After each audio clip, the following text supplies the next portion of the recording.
right. So fifth house. This is the house of children, so it can also be your inner child, but otherwise children around you or children that you're associated with. It can also be about creativity, all forms of creativity, whether this is with your children or whether it's within yourself. We are all born creative, but not all of us are born artistic. So it's about using your creativity in everything that you do. And this will help to raise your vibration and your consciousness as well, because then you're really tapping into your inner essence. Each one of us has our own stamp of individuality or originality, you know.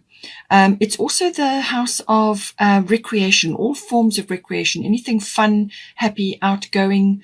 It can be social, it can be sporting, or it can be some other physical activity, but it's about all forms of fun, recreation, and, getting out and about and enjoying yourself, anything that's enjoyable. It's also the house of love affairs, and it's the house of risk. So for some people, this may be to do with stock market or stock exchange, and in some cases even gambling. But it really is a risk, anything associated with risk as well. So now I do feel that there is some aspect coming in here, either to do with your children or to do with your inner child. This can also be about birthing as well, so conception and birthing, if that is appropriate for you. So with Chiron healing, this is about tapping into nature for all things, all natural therapies, natural healing, natural remedies. It can also be medicinal. But it's about exploring all of those aspects, understanding them and using them for yourself, or just trying various ones, or as it may be for your children. And some of these remedies and therapies work on multiple levels. It's not just the physical level. It goes right through to the emotional. This is homeopathy, chiropractic, naturopathy, any form of natural therapy. Chiron rules anything to do with that. It also, as I said, rules medicine as well. So in some cases, there may be a trip to a like a hospital or a clinic or something like that, or either you or your family might have to, you might have a little bit of a mishap or an accident. Sometimes that can come in. But Chiron rules all natural things, which will help if it's more to do with the emotional, the material, the mental side, anything to do with that. And also, if you are wanting to study or learn more about any one of those therapies, or just to understand it for yourself and then spread that knowledge around, Chiron is very much in favor of that. And for some of you, you may be writing exams or tests or doing some sort of testing procedure, you or your children, and Chiron bodes well for that as well. So the other aspect of Chiron is much deeper. This is the wounded healer. So wisdom through pain. So this can be cycles in your life, or to do with your children or in your children's life, which are repetitive, or it may have happened once before and now it's coming around again. And this is like a general feeling of just a very uncomfortable feeling that rises up to the surface. It may not be the same event exactly, or the same people happening all the time, or the same circumstances, but it's the same feeling keeps repeating. Now, this can be associated with the original wounding, or the first time it happened, can be associated with like an emotional wounding, or it could even be an accident, as in a physical wounding, or a sporting injury or something like that. And it just doesn't ever really seem to heal, you know. So all of that can come in with Chiron. Chiron is about accessing the deeper emotional situation that was occurring around the very first event, the very first time that it happened. Now, this, as I said, can be a physical wounding, but it can also be an emotional wounding, or like a mental shock, or just a sort of a feeling of loss, or something that occurred around that time. It can even be as deep as a betrayal. So something like that. But it's about it's about going inward and pulling out these, opening up these wounds, because they've been sort of suppressed, or like something has grown over there, but it's never really grown properly. So it's about opening that up in complete faith and trust, that the universe has got you, opening that up and bringing that wounding, bringing the light into that wounding. So if it's a physical wounding, look at the events that were happening around the physical wounding, what was going on at that time, and deal with the emotions and the memories around that. Bring them into the light, because then they don't hold that much power. So bring them into the light, examine them, and accept that's the reason why that happened in your life and what it has brought you to since then. If it's an emotional or some sort of deeper wounding, then you do the same thing. You bring it into the light, you open it up, let the light get in, and allow understanding and acceptance to come around that situation. Accept that situation has had a part to play in your life. You must accept it. You have to accept it and acknowledge that it's had a place in your life, and that it's a learning experience. Everything is a learning experience. So whatever has come from that situation, you've learned from it. But it's time to release your energy from there. All right. Because sometimes with situations like that go inward, it's very difficult to release your energy from there, because it gets trapped in that repetitive cycle. And every time somebody comes along or a situation reflects on that, it hurts again. So the only way is to open it up, let the light in, and accept that it has a place in your life. Do a forgiveness ritual. Forgive yourself as well, whatever part you played.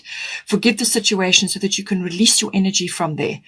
And then once you've done that, once you've done the forgiveness ritual, then you can allow the healing to occur.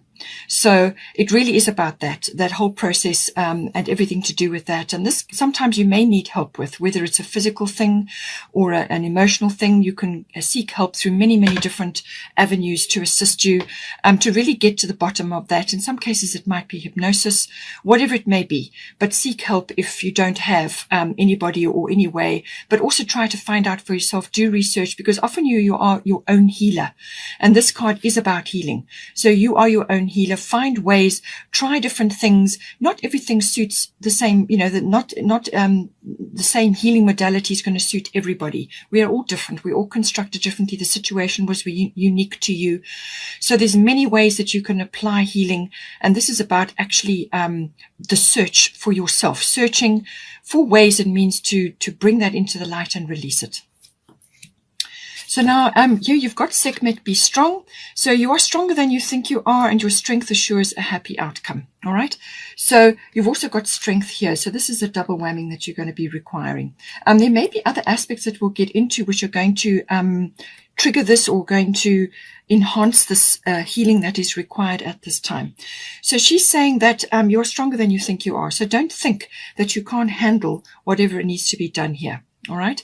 And it's very important that you do this inner healing work and do this releasing and forgiveness, because then you release your energy. And once you've released your energy from being trapped there, now you pull that energy back to yourself, and you can use that energy for a great many things, for new projects which you're going to be tackling, and new avenues, new directions in your life.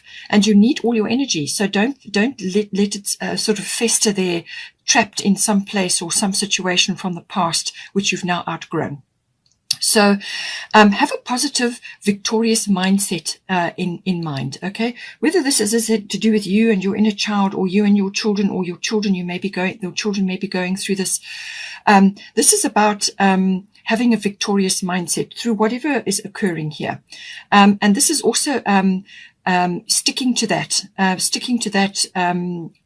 victorious mindset, having courage. You've got the lines here. So this is about courage, strength, honor, integrity, all of those things.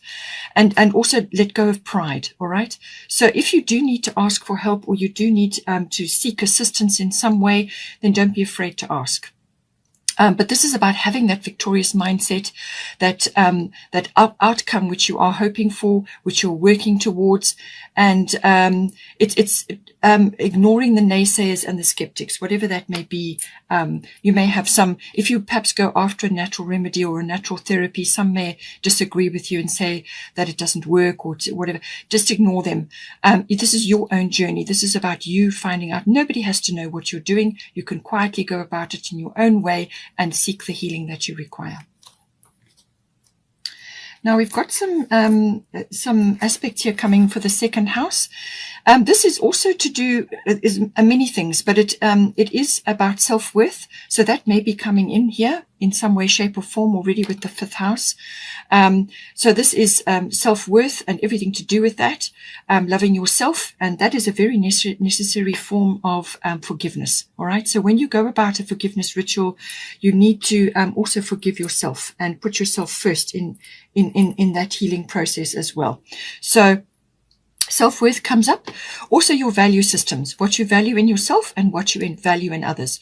What you value in yourself must be high. All right, must be high. And that's part of the self-worth process. And then whatever you value in yourself, as long as that is high, then that is what is reflected outwards. And that is what people will see. And that is what how they will treat you from now on, how they will respect you, because your value is high, for yourself is high. But it's also about material value systems, and things around you. It's about ownership, material things, but also it may be that you are realizing that certain people or certain things in your life, that may have had value before are changing now. In other words, you may be focusing more on your family, which is why you have, the house of children here. That's more important than anything, than any material possessions or a material way of life.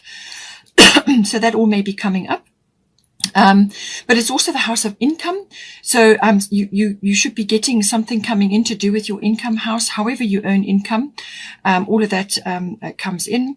But as I said, ownership as well. Now this can be anything that you own, but it's also to do with property, real estate. It can even be land. Anything to do with that may be coming up as well.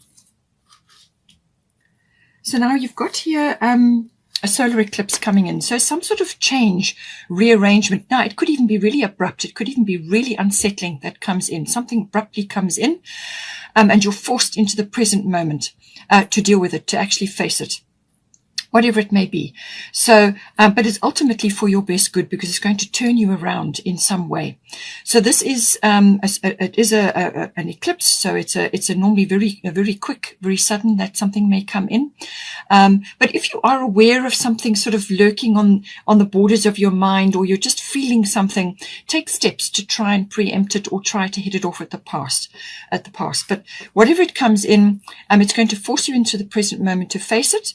And to deal with it. But this is part of your self-mastery, all right?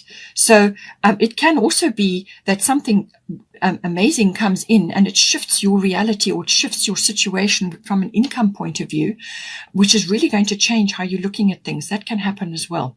So it normally affects relationships. It affects like your profession, your job, and it can also be a relocation or some sort of change from that point of view.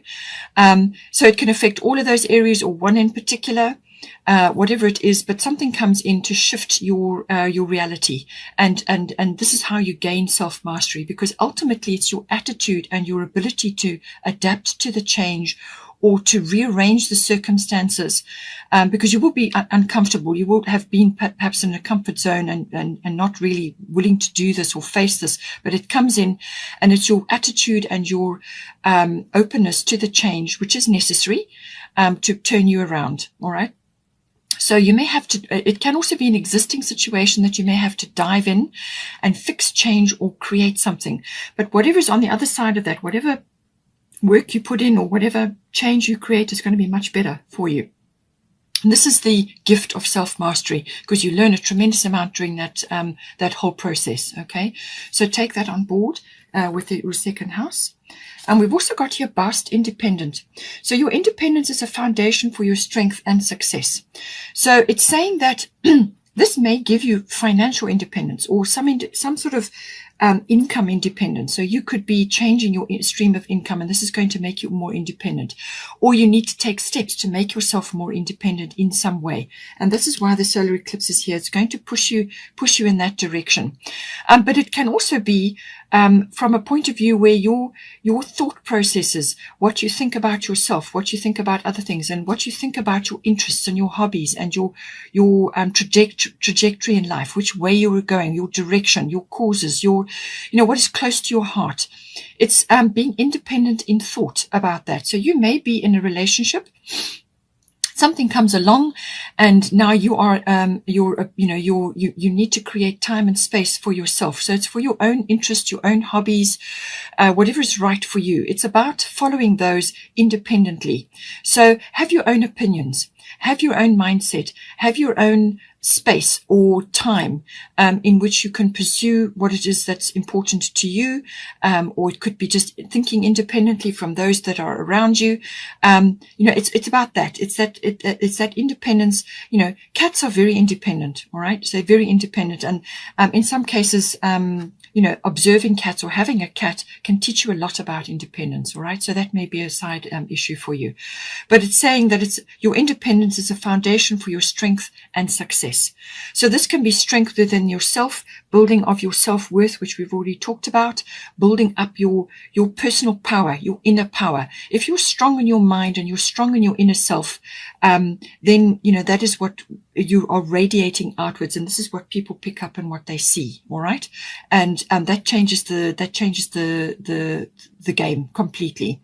So be independent, whether it's just in your thought processes or with regards to your own personal interests or whatever it may be, or whether it's financially, be independent in that.